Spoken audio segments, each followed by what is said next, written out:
Hi everyone, this is Jen Verhoeven here, and I am going to talk about inquiry. There's lots of definitions for inquiry all over the web, and everyone seems to have their own interpretation of what it is.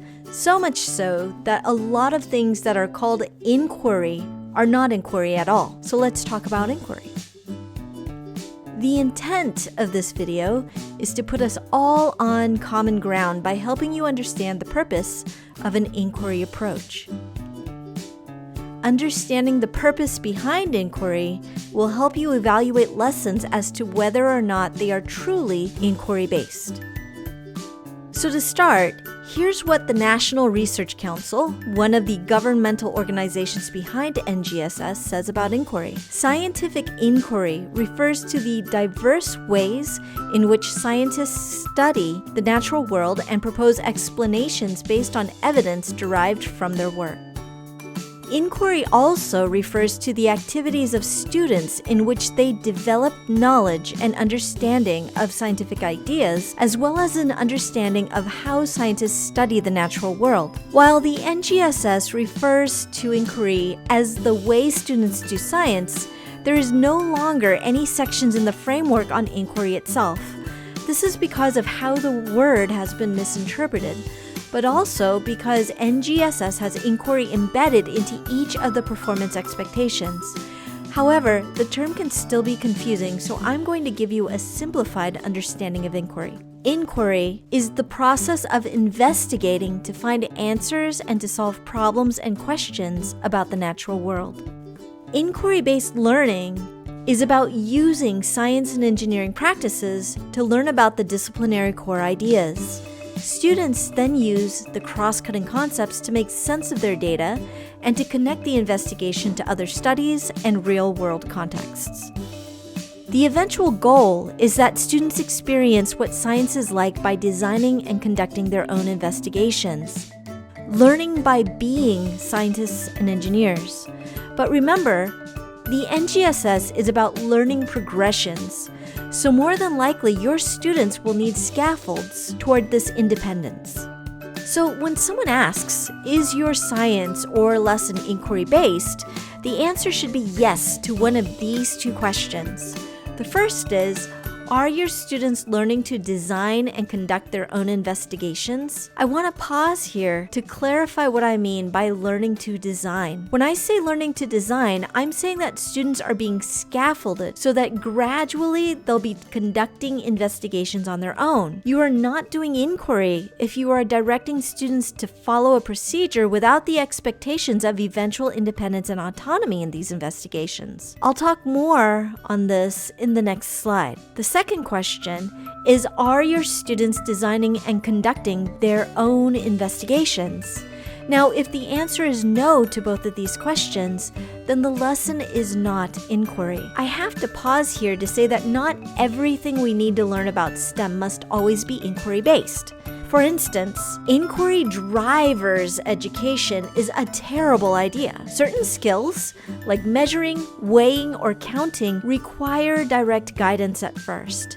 My point being, though, that science is mostly investigative and not always directed, which is unfortunately the norm in education. As teachers, we want students to develop their skills toward investigative independence. So here's what I mean by that. At the beginning of the year, teachers guide students and give them practice on the individual science and engineering practices. Rebecca Bathurst Hunt uses a great analogy for this, so I'm using her illustrations. Think about swimming class, where teachers have kids practice every stroke separately to see how they're constructed. Then instructors have them put all the movements together in order to swim. This is what you do in science, too. Then toward late fall, students practice these individual science and engineering practices on their own. During this time, the evaluate pieces of your lesson can be valuable teachable moments as you teach kids how to constructively critique each other and reflect on their own progress. Think about swimming class, where everyone is now in the water, and with kickboards, they go through different moves in the water as they start to improve on their individual strokes and progress. The kickboards are scaffolds so that students don't drown and it keeps them afloat. However, they get opportunities to practice different movements. In the case of science, this would be the science and engineering practices. But they practice these different movements independently before learning how all the moves are constructed together. Toward winter, students began designing and running their own investigations using driving questions.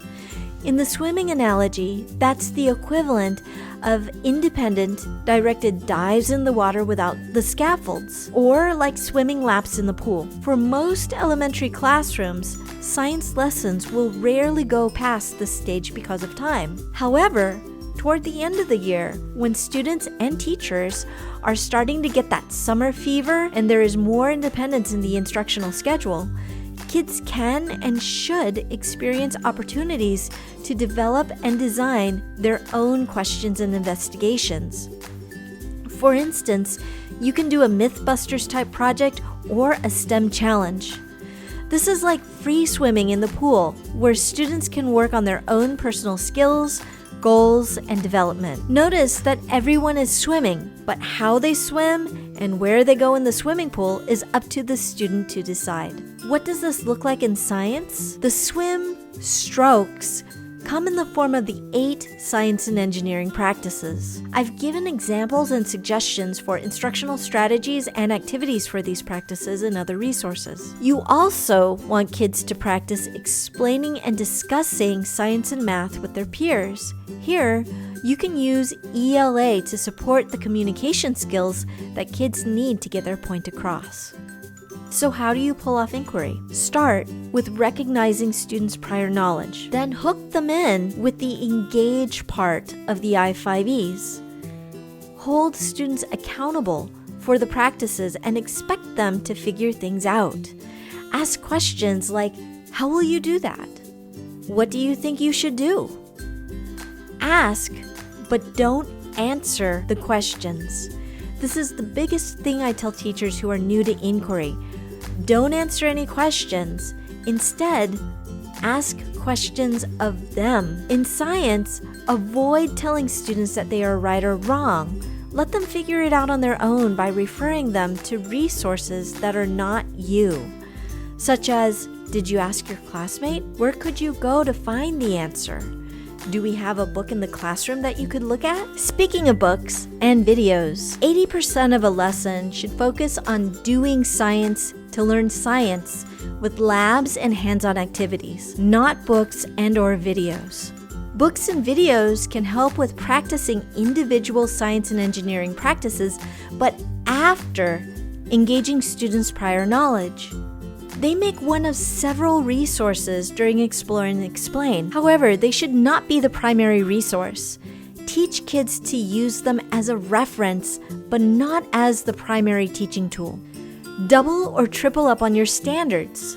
Use books about STEM in language arts to take a cross-curricular approach to all the standards. There's lots of books out there that have engaging scientific or mathematics stories. Like one of my favorites is Ada Twist the Scientist. Then you go back and ask, why was Ada a scientist? So now let's take a moment to reflect. What does it look like when students design their own investigations?